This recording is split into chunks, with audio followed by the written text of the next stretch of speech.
the warm-up video that I said that we would shoot when we recorded our last podcast. So I mean, this is just much easier to show you than to try to talk you through this stuff, obviously.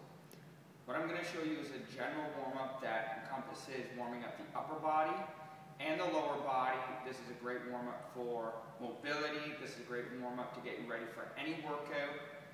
When I'm training an upper body session, I tend to do the upper body portion of the warm-up. When I'm doing the lower body, I do the lower body portion of the warm-up. If you're doing a full body workout, then go ahead and do the whole thing. And this is great because it also works on your flexibility as well. So what we're going to do is we're going to start off with the upper body portion. We are going to be warming up the shoulders and the chest and just bringing the core temperature up, which is a really important thing. We're going to start off just by doing some jumping jacks. So I'm just doing a standard jumping jack here. And the idea is just to warm the core temperature up.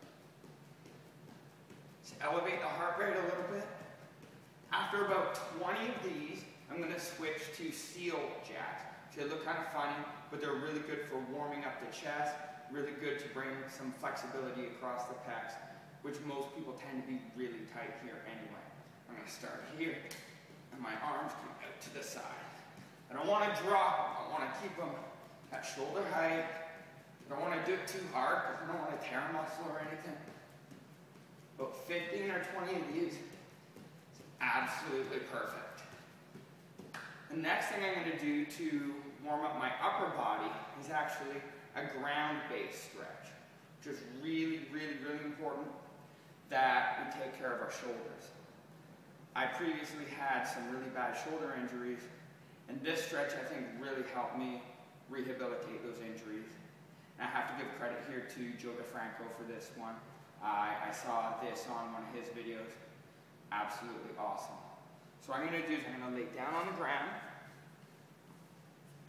On my side, I'm going to have my elbow at shoulder level. I'm going to put a 90-degree bend in my arm. I'm just going to let my arm fall and just very gently push the arm to the ground. Now, you have to be very careful with this stretch, especially when releasing it. Don't force this. Put your shoulder at a very, very vulnerable position. I'm going to hold that for about 30 seconds and then up. I know that wasn't 30, but in the interest of time, and I'll just spin around. Same thing. Shoulder and elbow at the same height, 90-degree bend. I'm just going to gently push.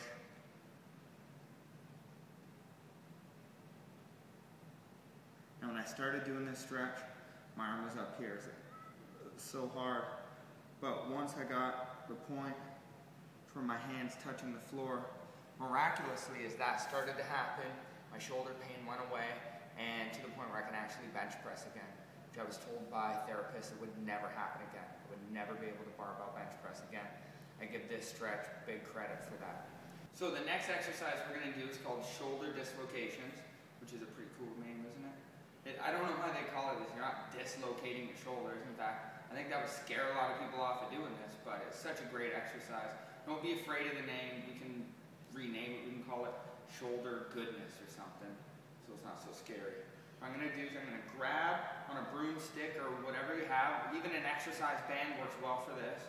I'm going to slowly come over the head, keep my arms straight, all the way down, and all the way back over. I want to go slow. This is really good for releasing tight pecs.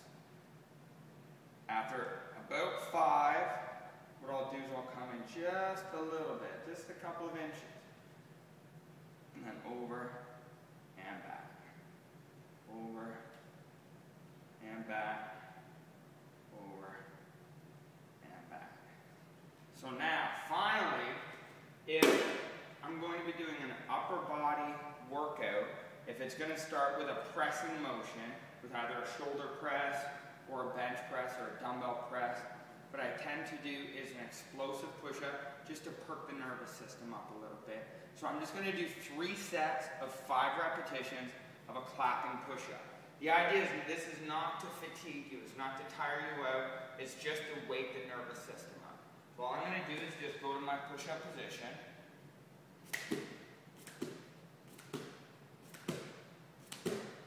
And just do 5. It's relatively easy, right? nervous system up nicely. So when you go into your first pressing motion, you're going to be firing on all cylinders. So now the lower body portion of the warm-up. Lower body portion, what I'm going to do is I'm just going to start off with 10 to 20 body weight squats. Right, so once again, just to elevate the heart rate again, I'm just going to do my body weight squats, keeping my back up tall. 10 to 20, obviously don't have to do 20 for the sake of the video. The next thing I'm going to do is a lying leg lift. My body's going to be up here. I'm going to keep my legs straight and on the ground. I'm going to lift my leg up and back down. Each time, trying to go just a little higher. I'm not forcing too hard. I do the other leg. I'm going to do 10 to 15 on each leg. I think that's a fantastic exercise. The next one I'm going to do, which really is great for the hamstring and in the groin as well, are mountain climbers, but this isn't your traditional cardio type mountain climber. It's more of an active stretch here.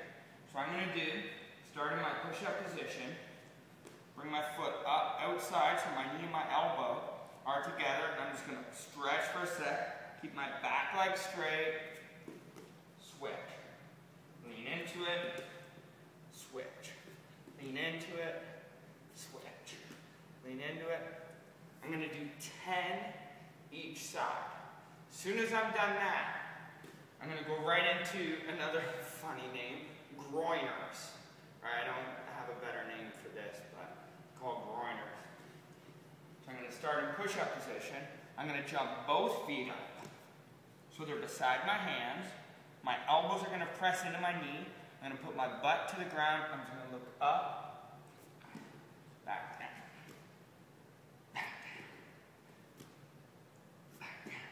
Each time I'm trying to feel that stretch. Now the last thing I'm going to do on my lower body warm-up is I am going to do a little bit of static stretching here. Normally I advise against static stretching in a warm-up, but what we're going to do is static stretch the hip flexors. Most people's hip flexors are really, really tight, which when you're squatting, I'm doing lower body motions.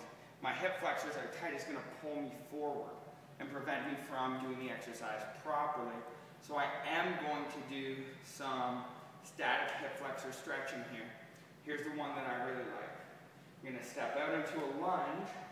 Body's going to go up. I'm going to reach straight up, look up in the air. See how I have a nice arch in my back? And I'm just going to twist. I'm going to hold that for 10 seconds. I'm twisting towards the knee. Stretch the hip flexor. And back. I'm going to hold that for 10 seconds. Then, the other side would be this side. I'm going to reach out. Really back into it, looking up. And twisting. Oh, I feel that.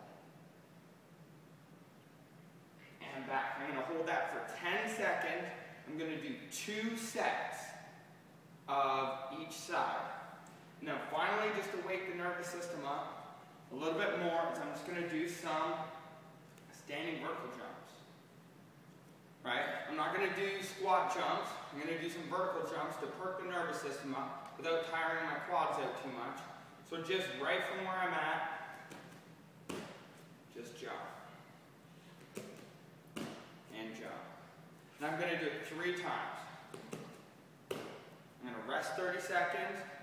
Do another set of 3. Just up and that's kind of fun, so I keep doing it. Just jump, and that perks up the nervous system there. So that's my suggestion for a warm-up. It's what I do before I work out. Give it a try. Let me know how it goes. You can always post some comments here. Let me know.